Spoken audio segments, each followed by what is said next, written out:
Escrow Out Loud is a weekly podcast about San Francisco real estate from the Jackson Fuller team, San Francisco Realtors since 2002. Show notes with links are at jacksonfuller.com.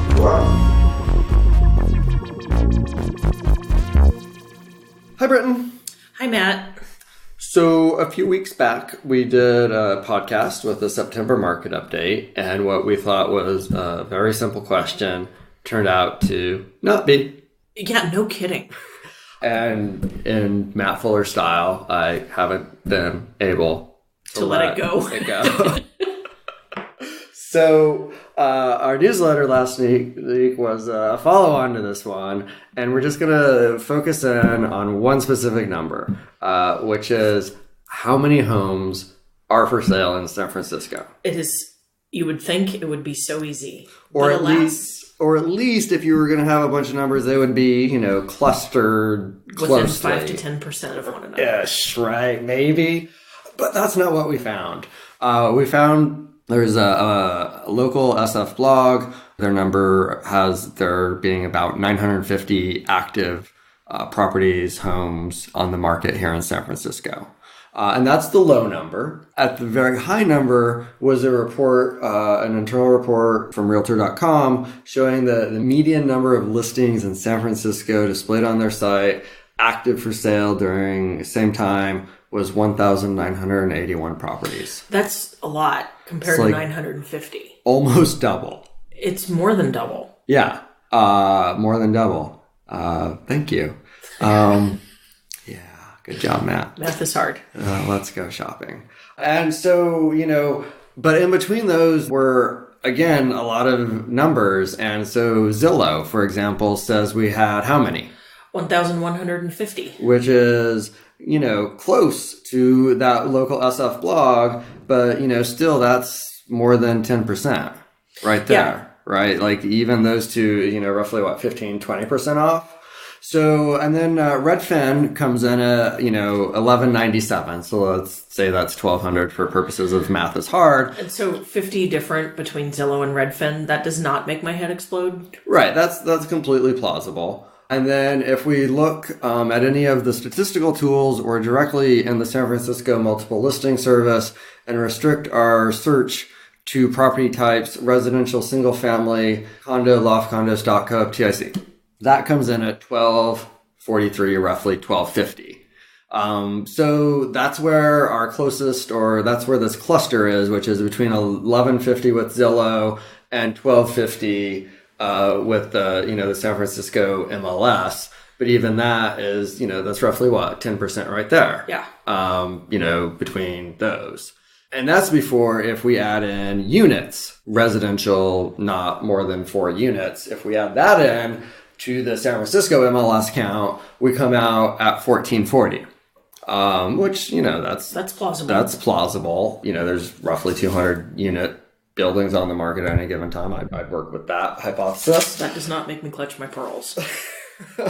Oh, fortunate. We have access to a cool tool. It's just a tool called Find. It's provided to all of our Realtor member, San Francisco Association Realtor members as a member benefit.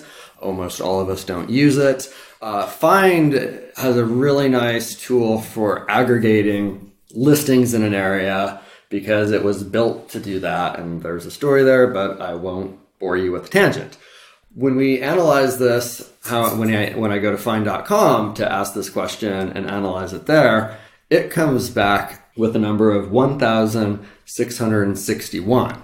And, we keep going up in these increments, right? We started at 950, we added 100, added another 50, another 50, another 200, another 250. And suddenly we're way off of where the lowest reported number of 950. And what's interesting is when you dig in, or when I dig into the Find tool to look at where they're coming from, number one, they've got a really good deduplicating tool, so I can account for the fact that properties listed in multiple MLSs are only counted once by Find. So we can eliminate that as being one of the possible sources. But where I think it comes from is MLSs in the state of California, where properties are listed for sale in San Francisco, but San Francisco is not their primary market. And if you're listening, I'm sure that makes absolutely 0 cents to you. So let me give you a very concrete example. Britton Jackson, would you go to the Palm Springs MLS to search for a home to buy in San Francisco, California? No. But if you do, you will find a couple properties listed. And that is the most extreme example, but there are, not thousands and not hundreds and hundreds, but it appears, I would say at least, 1 to 200 properties for sale, where the property is geographically for sale in San Francisco. But the MLS that it is primarily entered into is not one that San Francisco agents primarily, normally, or even would know to search. So I've seen that when an agent is not a member of our MLS and, say they're down in, I think the farthest, someplace else, California. Rim of the World. That's a place, apparently. Who? Rim of the World, California. That's a thing? It's a place. Huh. See what I learn at CAR meetings? You learn a lot. A lot. So, yeah, I've seen where a client asked me once, like, what about this house? And I said, well, and I felt like an idiot because he said, well, this house just came on the market and there was a house that was listed in an MLS far, far away that doesn't feed into ours. I found it by going into one of our reciprocals. Thank you.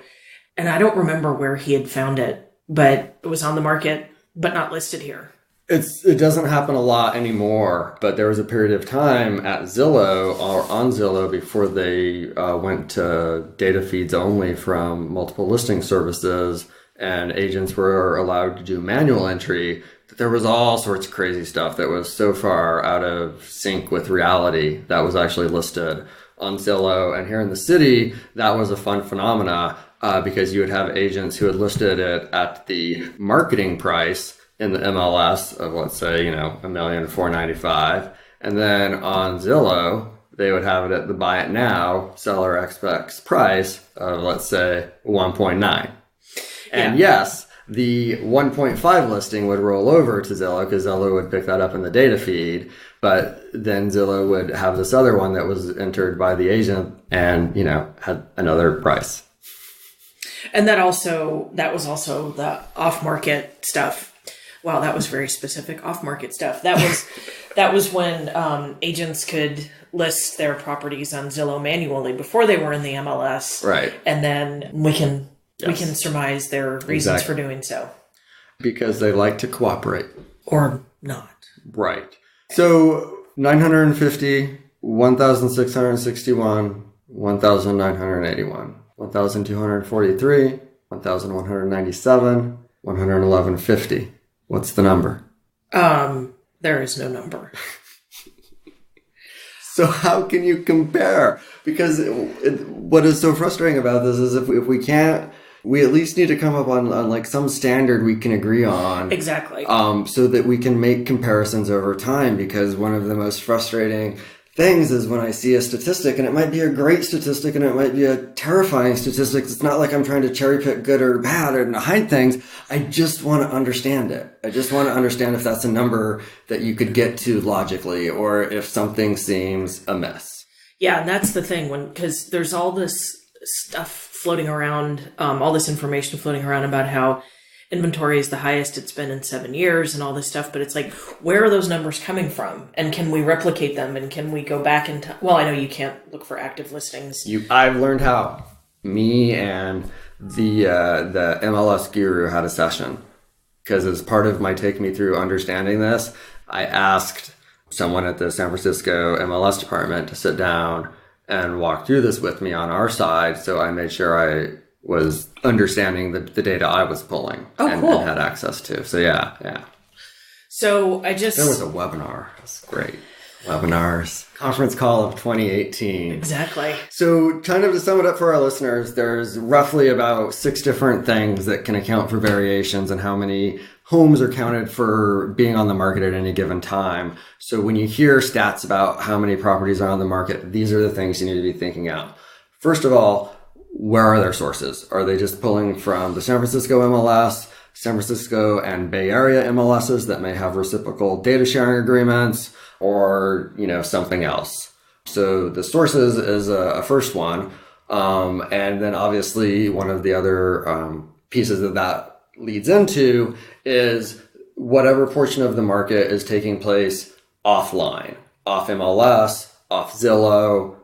Some people call it the shadow market. There's nothing shadowy about it necessarily, but there is, definitely some chunk that, you have to scour the tax records to account for. Tax records generally lag by about 30 days. Our MLS stats, I learned, even lag slightly by 30 days because for off MLS comp only sales, the buyer's agent has 30 days after closing to get it in. And you always do it off closing because it's paperwork, right? It's the thing that comes last. So you don't even have an accurate count for what sold in a period until 30 days past that period of MLS numbers.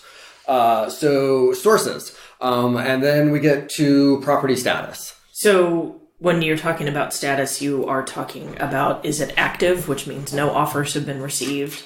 Is it active contingent, which means that an offer has been received, but there are contingencies in that offer?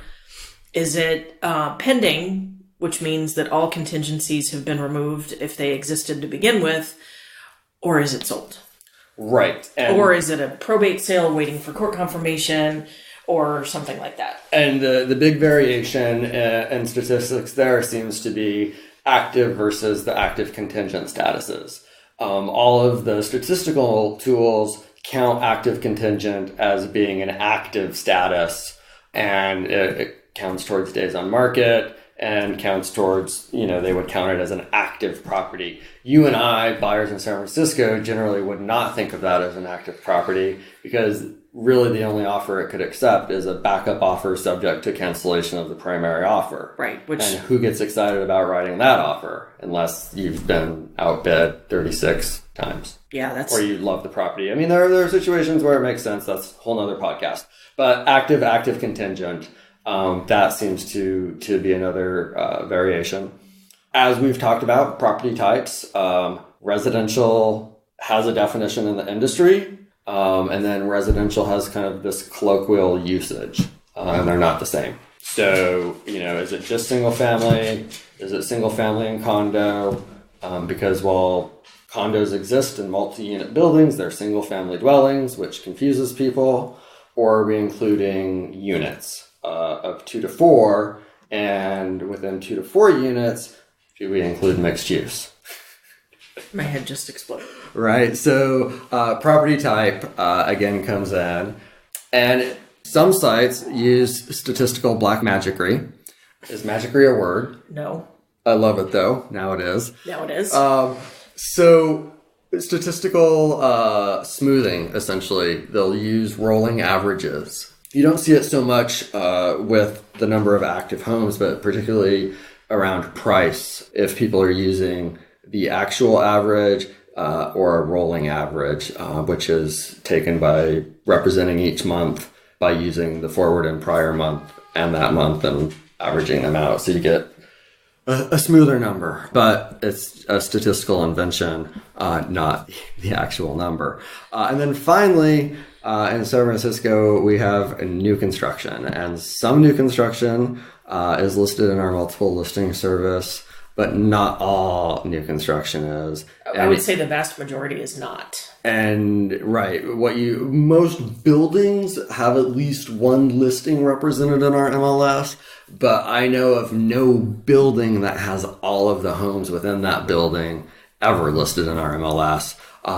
Which when you have projects like Lumina with 600 homes, Infinity, One Rincon, the Harrison, 181 Fremont, so on and so forth, 1598 Bay, it adds up. It does. And so in those, and that even gets more complicated.